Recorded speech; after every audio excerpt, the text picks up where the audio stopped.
an idea. Good morning and welcome to Viewpoint, your program of personalities, politicians, and perspectives. Today's politicians. Yeah, we are. With a perspective or two, I suspect. Well, he's a personality as well. Yes, he is. Absolutely. He's a nice man. Well, his mother thinks so fair enough. Yeah. Yes, and so do his 6 siblings. And I agree with her, and so do you. We always start, if you'll recall, Mr. Butler, we always try to start kudos with the program with a kudo or two, and we'll just keep it pretty simple today. You know, for years, the Marine Corps has always had this Toys for Tots gig. Yes. And so, specifically to the hoorah guys, I'm not qualified to say that because you have to be a Marine to say hoorah. Oh. But anyway, hoorah to them for all over this doggone country. Tremendous amount of good, and it's a great feeling. I know the boys that do that really get a kick out of it. Yes, you wanted to end something? Wait a minute, I want to ask Jim. Okay. I want to PS that. I went out to Wally World this week, and the police, the local gendarme, were out there with shopping carts, plural, full of toys that they were getting for the children here. Absolutely. So that was a nice thing, and they were all dressed to the nines in their little uniforms, and they looked spiffy. Hey, they're proud of those uniforms, and they ought to be.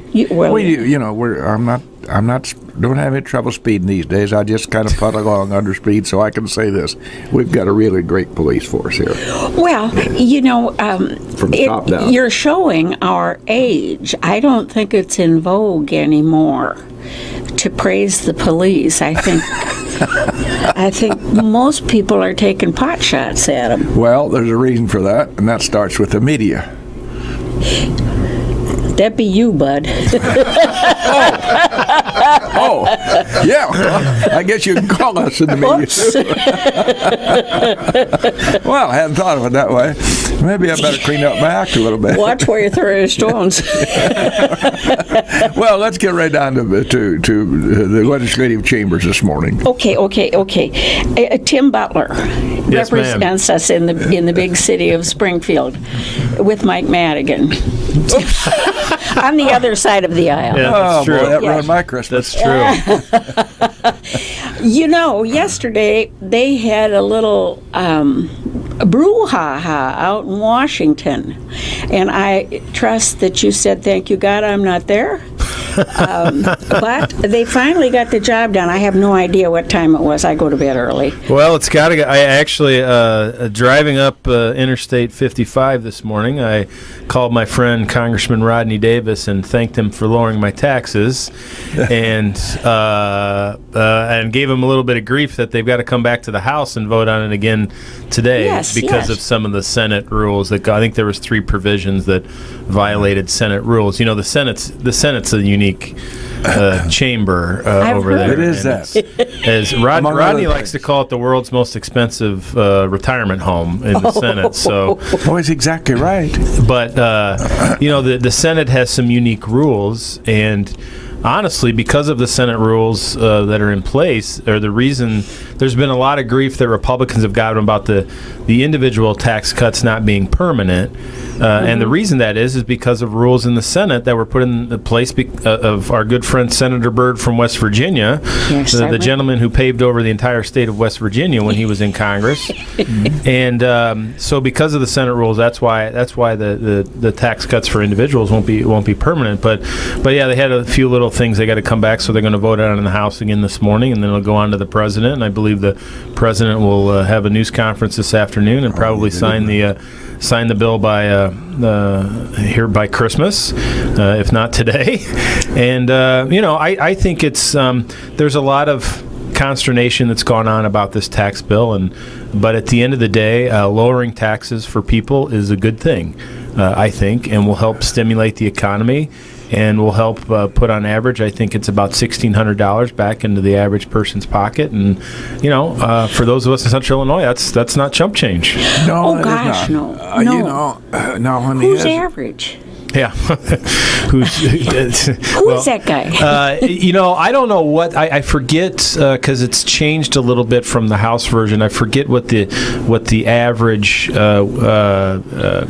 what the middle income, average income they had it at. What that comes out to, but it's kind of the middle class wage earner would see an average of $1,600 per year that they would see in savings on their tax bill. Obviously, some people see more, some people see less. That's how it goes. But that's a pretty good start on trying to lower people's taxes. In my case, it won't make much of a difference at all. But there's a lot of people that it will help. The big thing, you mentioned we'll have a press conference, and we will. If that fellow there at 1600 Pennsylvania Avenue could just forget the first personal pronoun when he speaks, it would be so much easier. That first personal pronoun just kind of grates on people Does all the it time. grate? Yes, Yeah. yes. However, having said that, we've got a lot of things that were accomplished. I mean, an amazing amount of things that have been accomplished. So, And he has more right to use the personal pronoun than people like me do, because I don't know he's about done that. he's done a lot for a lot of people, and he's made a lot of people torque too. So. Yeah, he's You win some, lose some. I don't think we've had a president like him before. We probably won't have a president like him again, and it's certainly a unique situation that we've got ourselves in with a TV celebrity as president, but it's the situation that we're in. So well, it's as interesting Judy pointed times. out to me, we, being the media, the big boys in the media, they were never able to accept that from day one. And when he goes out of office and 10 years after he's gone, they still won't accept him. So that's the way it is. So, Yeah. you move on. Well, they were so afraid that if he became president, things wouldn't go well at all because, you see, he was a businessman, and politicians should do the politicking. Well, how's that working for you? Mr. Butler, you've been with us in your legislative district now, how many terms, sir? So I'm in my second term. I've been in about a little over 2.5 years now. So it'll be 3 years in March, actually. Now, there's one of the babies I don't want to throw out with the bathwater, and I mean that seriously. Having said that, you're a proponent of term limits, and the Speaker of the House, if there was ever a glaring example of why we ought to have term limits, that's it. He absolutely is the epitome of power corrupts, and absolute power corrupts absolutely. That's the way it is out there. Has it been very, very difficult for you? You're a pretty conservative guy, rightfully so. That's why you're liked in your district. You feel like you just get your nose rubbed in it a lot? Well, I think it's difficult when you have someone in Speaker Madigan who's been there for almost 50 years, who's been Speaker. Unconscionable. 1970 was when he first got elected to the General Assembly. So we're going on 48 years almost that he's been there, and You can see why he doesn't want term limits. that's exactly right. And he's been Speaker for 35 of that almost, and that's a powerful position. It is, and I think it's it speaks to when he's outlived his daughter, who was in public service for 20 years. Yeah. When it comes to their public careers, I mean that's pretty amazing, and I think it does really underscore the need why we need term limits and why we need and something that I've advocated for is leadership term limits. Is the fact that if we're not going to enact term limits on ourselves, then at least put term limits on those who in the leadership positions to say you can only be Speaker or Republican leader or Democrat leader or whatever for 10 years or 8 years or 6 years or however you do it.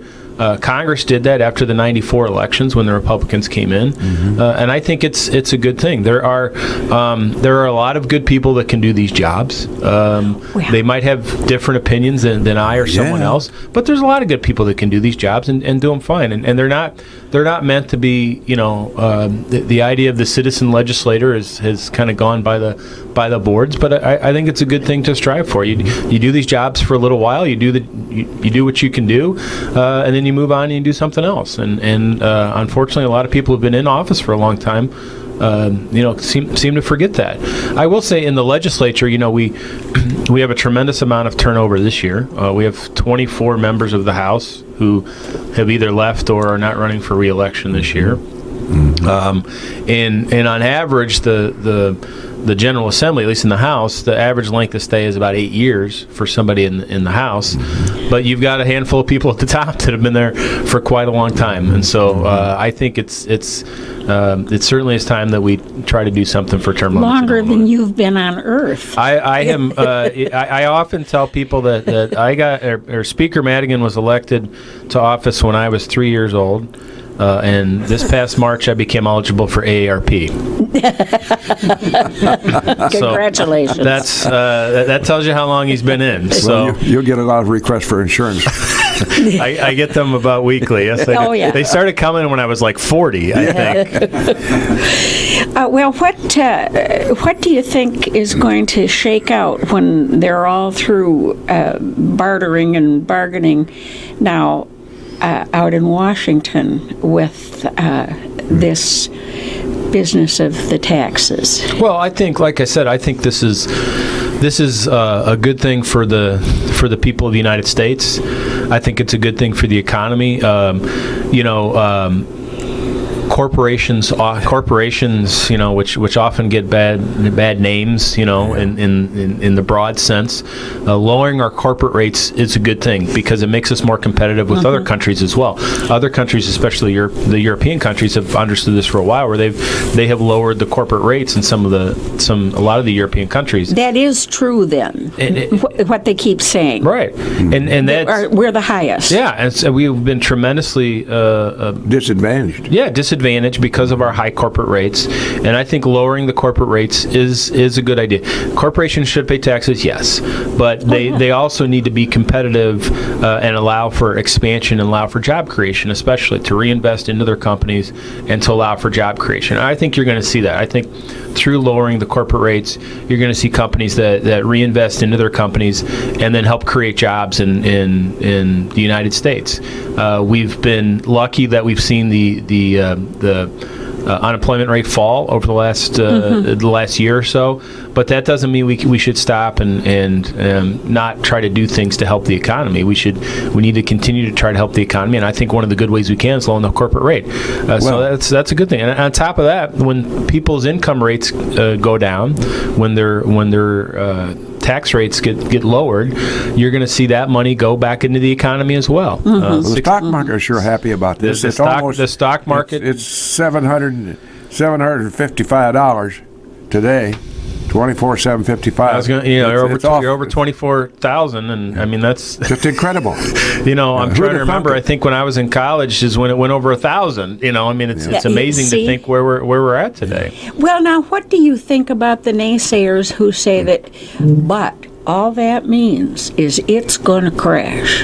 Well, there'll be a big adjustment. Well, we're still way ahead. We've been around this long enough to know that when you invest in the stock market and you talk to your financial advisor, they tell you to stay it for the long haul, and don't pull out because it's crashing or anything like that. And you'll see it. I mean, we've seen it how many times over our lifetimes. It's going to go up and down, and that's the nature of the beast. But when it goes up, I mean, when you look at the overall, how much it's risen over my lifetime or your lifetime, it's something else, and it's a good investment. The thing I do worry about are people who do invest in the stock market and come to a retirement age if they've got a 401k. If you were retiring in 2008, that made it a tough thing to rely on that. If you saw some of your investments go down, but people need to invest for the long haul, and I think the stock market will continue to perform well under people, especially when we have policies in place that are favorable to investment in our economy. We all know that there are people who every day play the stock market. What a roller coaster ride that has to be. Every day, some of them. That's why I put it in the 401k and just pay attention to that and not worry about the individual investments. You got to be a big timer to do that, and you got to be able to stand. You got to be able to take a pretty heavy hit once in a while. Yep. And you have to have a lot of intestinal fortitude. Absolutely. You can't use that word on the radio. Oh, I'll try to remember that. It's guts. Tim, in your career with us here down in Springfield, has there been one outstanding episode or piece of legislation that sticks with you to this day? Well, I think one of the biggest things that we've done over the last couple of years is formulate how we figure school funding in the state of Illinois. We passed a bill last summer that redid the funding formula, and hopefully it'll provide more money for the schools across Illinois to try to provide more equity to public schools across the state. Mm-hmm. And it also set up the ability to give to private schools to help set up scholarships for disadvantaged youth as well at private schools. So I think that was a really good piece of legislation. We're going to continue to have to tweak it. We have great disparity in our state when it comes to school funding from places all across up and down the state. When you talk from the New Triers down to the Cairos, you've got a whole bunch of different school districts there and how they're funded. So we have a lot to say in Springfield when it comes to how schools are funded and what gets taught to our kids and things like that. So I thought this was a good piece of legislation, and probably I would say the highlight of my short term there so far is getting something like that through. Tim, the legislative split out there in the swamp, as they call it, and rightfully so. Democrats just harder to say good morning to a Republican and vice. That's just ridiculous, and it is exactly that. Do you experience not quite the same level of animosity? Yeah, and that's the right word. What is the atmosphere down there in your chambers? I think unfortunately a lot of the animosity gets played up because of the media and because of it's easy for us to highlight the differences between the two instead of talking about it's not nearly as fun to talk about the ways we work together on things. It's a lot, makes for better headlines when we're arguing and things like that. But I'll be honest with you. I mean, I get along with a lot of most of the members of the General Assembly. I think I get along with pretty well.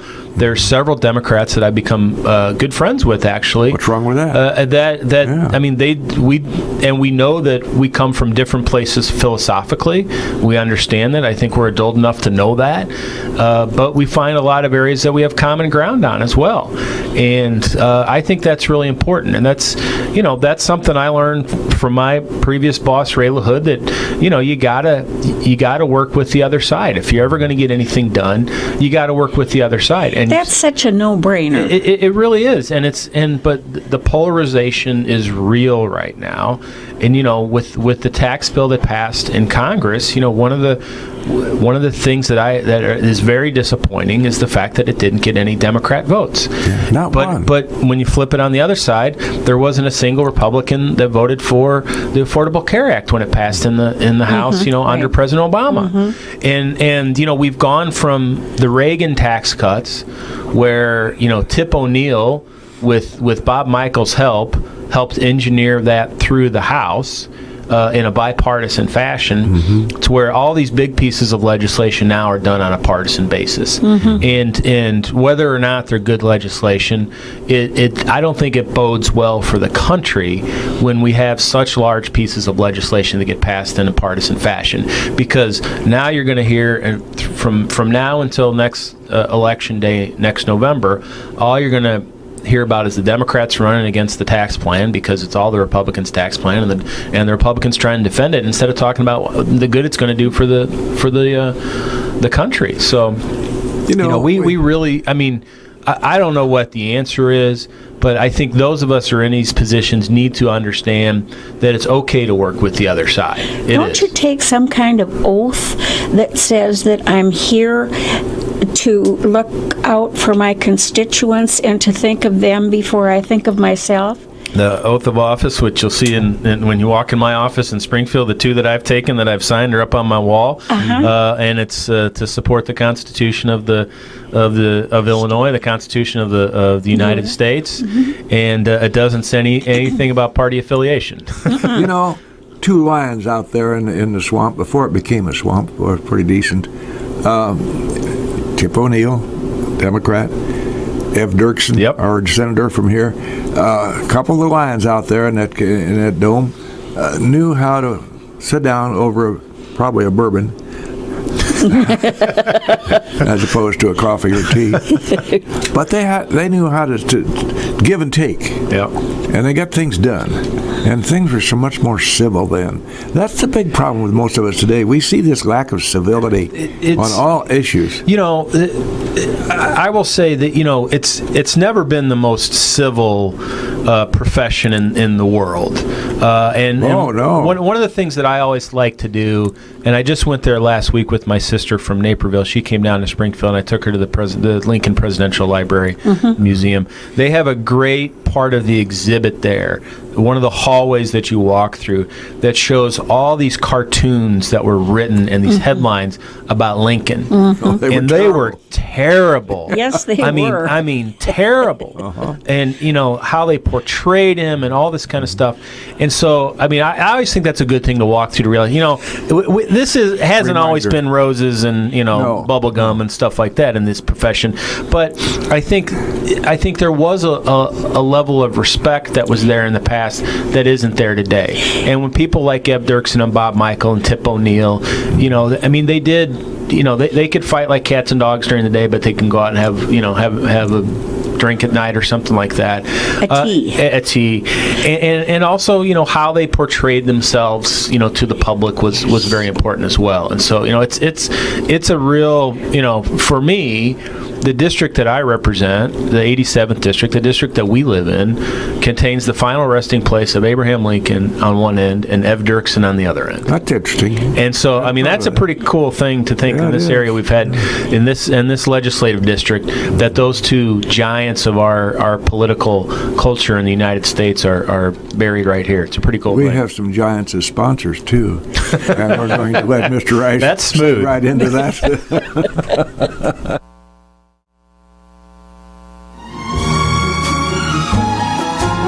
And we're right back live in the studios here, having a high on, what is this straight out here? State Highway 2250? 2250. Yeah, there County we go. Road. All right, State Road. Just off of historic Route 66 in suburban Atlanta. If you weren't sure when you tuned in at 96.3, this is WLCN, has been for a long time.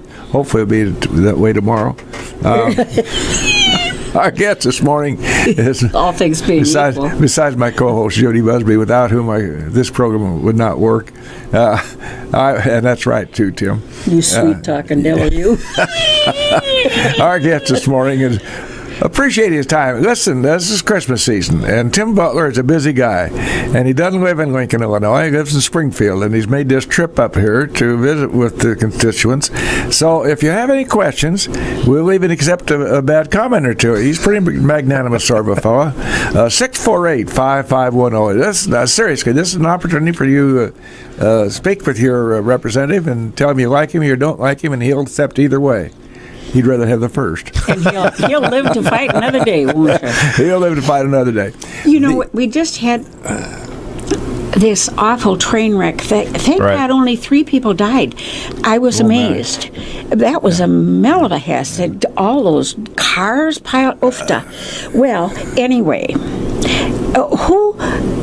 who's responsible for seeing that there's these safeguards? So it's first of all, my sister, my oldest sibling, Kathy, lives in Olympia, Washington, and her house is about 5 miles from where that happened. Yeah, and so it is a variety of entities that oversee the safety of our rail system. The National Highway Traffic Safety Administration, NHTSA, which is under the Department of Transportation, has large authority to make sure our transportation systems are safe. They have the investigative ability afterwards to go in and find out what happened. You have state entities, so like in Illinois, we have the Illinois Commerce Commission that has a large role, along with the Illinois Department of Transportation, oversee rail, highway, and so on. So you have a combination of entities. And then, of course, you know, with railroads are private entities. Almost all rails are privately owned. And so the private companies have to work with the public agencies to make sure they're safe. And it sounds to me, if the reports that I've read, this was they had just redone some tracks, created a new route to try to get around some congestion on this route from, I think, Seattle to Portland. This was the initial run of this train. And it sounded like, and the idea was they could move at a faster speed, and it sounded like this train was going too fast, going into this curve, and we'll find out if somebody just didn't know how fast it was supposed to be going or what, but you would think that they would know that this curve was on the track that you can only go 30 miles an hour on, and I'm sure somebody's going to be held responsible for it, the conductor or the Amtrak or whoever is in charge of it. Well, we're going to be having a faster train coming through here that's going to save 10 minutes if you're going from Springfield to Chicago. I think of that. Just think what you can do in that 10 minutes, though. What? But I think I'm not certain, Judy, but I think for Chicago to St. Louis, it may be 20 minutes of what you've got to figure somewhere in your head, Tim. But we have spent an inordinate amount of money. I'd just like to be in the fencing business. Oh, gosh, wouldn't we? It's a nice-looking fence, though. You talk about a bad case of Now, we all recognize safety needs. There's no question about that. Right. But when you put a fence up in front of somebody's residence in Lawndale, Illinois, you got to figure, there's a bad case of overkill here. Well, you don't want anybody stumbling out of the Lawndale tap into the tracks there. I can tell you that. Yeah, but I think I go back. Nobody likes to hear an old man reminisce, but there was a time, Tim, when you could get on the train, and if you timed it right, my business was right next to the tracks there, and I'd wait and the train come in. I'd leave with my front door with my little suitcase, run for the back car. That was the observation car, we call it then. And for an extra $1, you could sit there all the way to Chicago. Well, we a lot of the safety features, most of the safety features put on by the federal government. They're the ones that put up the design features and things like that. In Springfield, we have had several high-profile incidents over the last few years where people have gone on the tracks and gotten hit by a train. We had a guy this year that was taking a selfie on 3rd Street of a train coming up and got too close to trains. He's trying to take a picture of himself with the train going past. So that's why you kind of have some of these features. I agree with you. When you get in some of these more rural areas and you see some of the things that have happened, you kind of scratch your head with it. But we got a lot of money to upgrade the tracks. We got a lot of money. Part of that money was, and we just opened the depot a couple weeks ago in Lincoln. Part of the money on high-speed rail was to redo the train stations and things like that, which for the community of Lincoln was a good thing. But you do kind of scratch your head sometimes on some of the things that get put in when it comes to a project like this. Go ahead, honey. Well, let's both talk together. And I'll just decide which one. Yeah. You can pick and choose. Where was I? I don't know. I can't remember. Well, trains, planes, automobiles. Yeah. Trains, planes, You speak, and I'll listen. I was kind of sorry that depot drew over, which lovely. They didn't have a Gossett Memorial bench there because that's where I used to read the train coming down from Chicago. It's not too late. Yeah, and we can put one out there. We'd take the pantograph off there and about 5:30 in the morning, take them inside on these benches and fold them up, and then start delivering. I didn't see a bench memorializing that, so I was kind of disappointed. I've had an epiphany. It came back to me. Okay, I knew it would. How then do we call this all a private entity, that the railroads are a private entity, but the taxpayers pay for part of it? Now, I just don't see where the line is between private and public. You've underscored the great frustration of many of us when it comes to railroads, and I have good relationships with the railroad folks, with UP and BNSF and some of these others, but this is railroads for a couple centuries now have been privately owned entities that have gotten their own access to their ways, and they defend those very, very much. And what we've done things like Amtrak. So with basically a public entity through Amtrak, Amtrak's allowed to run on these private railroad tracks through a lot of agreements that have been made over the years. And so when we as a country decide that we would like to go to high-speed rail, which we did under President Obama, those upgrades get made to private tracks because that's where Amtrak runs. The tracks between Chicago and St. Louis that run through Lincoln and Dwight and Pontiac and Springfield and Carlinville. Those are UP, Union Pacific tracks, and so the upgrades that get made to those tracks are done on private tracks, and of course the private business doesn't complain when the federal government wants to come in and spend $1 billion to upgrade their railroad tracks for 300 miles. Nice little gift. It's a little perk, yeah. And so I think it's one of the great frustrations, and railroads, despite their great history in the United States, can be a difficult entity to work with when you're trying to do projects across them. And so, hopefully moving forward, we can work with them a little better. But they're private entities, but they do serve a public good as well. It's a unique situation. You said it all just earlier about power corrupts, and that's what's happened. Tim, we're about to run out of time here. We've got a few minutes to talk about what do you see coming down the pike as far legislatively, and is there something of prime importance on your calendar, your schedule, that you would like to see accomplished? I think we're going to have a difficult enough time trying to enact the budget again this year. It's an election year. You've got a big gubernatorial race going on. You obviously have a lot of animosity between the folks at the top, between the speaker and the governor and so on. So I think it's going to be a difficult time when we get back in session in the spring just to get a budget enacted again.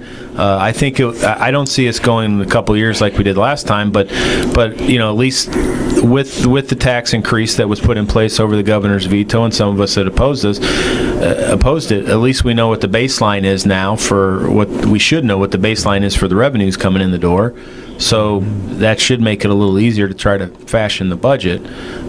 So I'll be interested to see how that all kind of rolls out this year. That's going to be a tough one, I think. It's got to be difficult if the state of Illinois is your customer and you perform goods and services for them, and 10 months later you still haven't been paid, and that's a terrible thing for merchants and individuals. I've been working with a company in Springfield that's talking about going out of business, small company, a handful of employees. They're owed $125,000, which in the grand scheme of things in the Illinois budget isn't a lot. Well, I know, but and they're talking about going out of business because they haven't been paid. Yeah, and right. That's on us. That's on us as government officials and the government of not doing our job, and that's not right.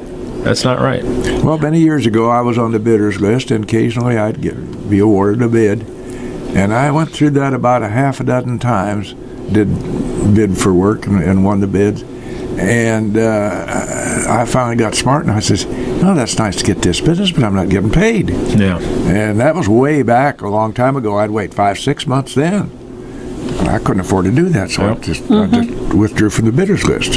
It's unconscionable. Yeah. I mean, if we did that as just plain people, we'd be in jail. Yeah.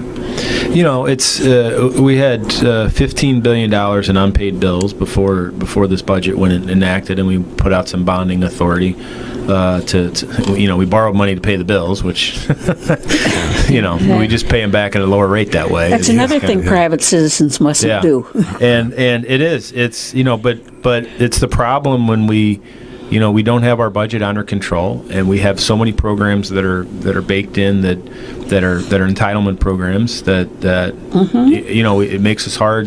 It makes it hard to pay the other bills when we have when we've got so many things that we that people are entitled to get. And it's like that old expression, "Whose ox is getting gored?" Yeah. This entitlement proceeds or doesn't proceed over the other one. Yep. And some of these entitlements are really valid. Some are kind of a little bit questionable. And nobody wants to see people, the food stamp program, nobody wants to see people in that state of mind or actually state of condition where they have to go beg, borrow to get food. That's a terrible thing. Those people are entitled. But again, I go back to workfare as opposed to welfare. That's one of the things that things changed. can be done in the state of Illinois. In the middle of President Clinton's term, we enacted welfare reform on the federal level and put work requirements on folks for the SNAP program, the food stamp program, and those were rolled back under President Obama. And I think that's something that we all agree that I think the American people are a magnanimous group of people, but we think you should also work your way off of welfare and not have to stay on there as a permanent entitlement. And I think we need to reenact some of the work requirements to make sure folks are out there trying to find a job when they're getting some of these benefits. You're touching on the business of government making people dependent upon them. Do you think that that's the case? I certainly think it's the case. I mean, whether it's through things like food stamps, whether it's things like health care, whether it's even things like student loans or things like this. The government provides a wide range of services to a variety of people.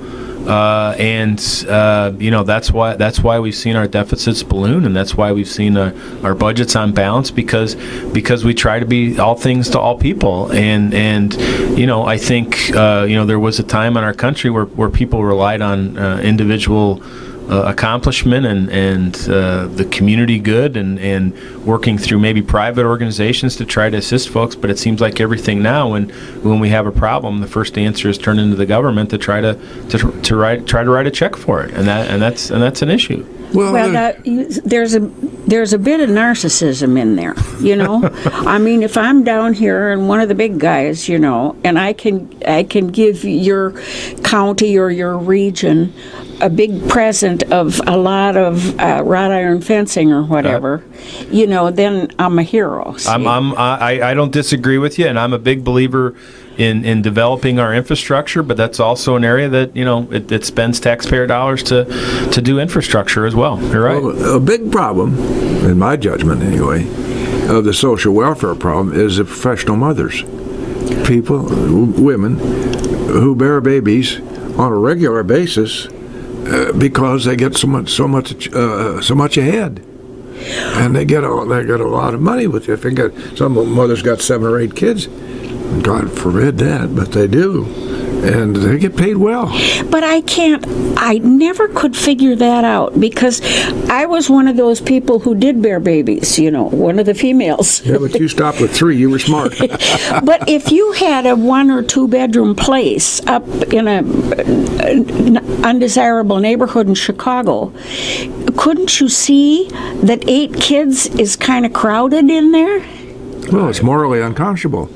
My parents had 7, but we also had a small business that kept it that they worked every day. But they raised you. They worked. Yeah. Right. Yeah. Right. And that's again, I think it gets to the point that I think having work requirements on people is an important thing to try to get them off of welfare. I mean it should be everyone's goal to be self-sustaining and have a profession that provides for your family. Do you hear any talk like that in your legislative halls down there, Tim? Oh, I think there is, especially from folks on our side of the aisle, especially. But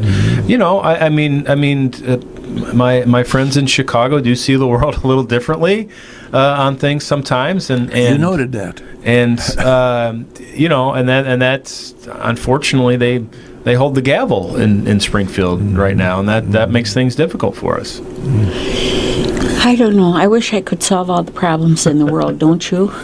Well, you're an altruist. I don't have that magic wand yet. I've been looking for that one for a long time. Yeah. Well, some people like Judy are very altruistic ladies, and they just forget that there's a real world out there. Your term expires when, sir? So I'll be up for election in next November.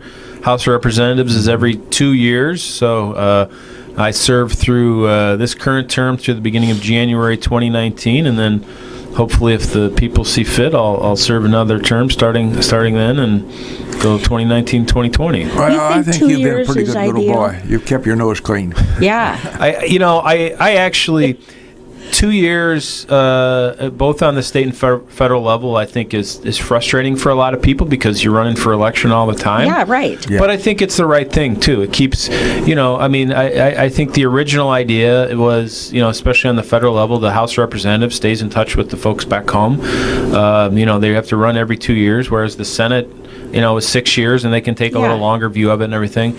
And I think the 2 years is, it makes it difficult from our political system because we're running so much, but I think it's the right way to do it. It gives people the opportunity to vote on their representatives on a frequent basis, and it allows for folks to make sure that they're staying in touch with the people they represent. Can I please go back to entitlements for 1 second? That's what I've got left. Okay. There was talk, too, about having people do a drug drop if they were getting entitlements. Right. What about that? I don't have a problem taking a look at that, but I would say if we're going to do it, we should do it for members of the elected members of the General Assembly as well. There's a plan. If we're going to do it, for folks on food stamps, and do it for members of the General Assembly. Good too. for the goose, good for the gander, Exactly.